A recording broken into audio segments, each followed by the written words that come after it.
अभी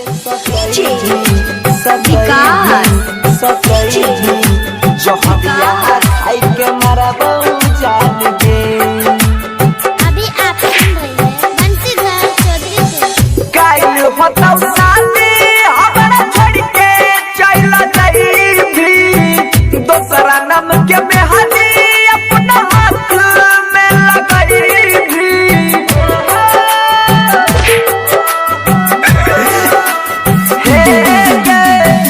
कायल होता शादी हमरा छोड़ के चल जाइबी, दोसरा नाम के मेहंदी अपना हाथ में लगाइबी। जिए के भरोसा हम न करब जान गे,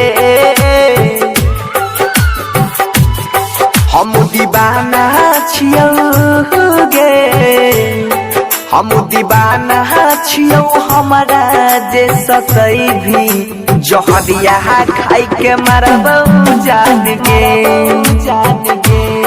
हम दीवाना छियौ हमरा जे सकै भी जहर खाई के मरब जान गे। विकास मटियार कला सीतामढ़ी, मटियार कला सीतामढ़ी। ए DJ Satyam I love you. हाँ किस्मत में हमारा लिखल रही न जान गे, झूठे हमर सपना झूठे सजल यार मान गे।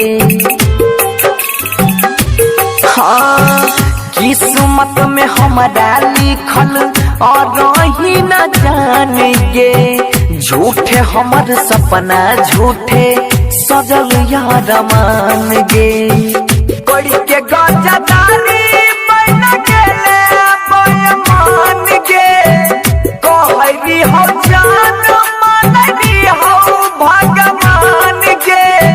खून के आंसू आँखी में रगड़बहु जान गे, हम दीवाना छियौ गे, हम दीवाना छियौ हमरा जे सकै भी जहरिया खाई के मरबहु जान गे, जान गे। हम दीवाना छियौ हमरा जे सकै भी जहर खाई के मरबहु जान गे। विकास मटियार कला सीतामढ़ी, मटियार कला डीजे सत्यम दिल की धड़कन।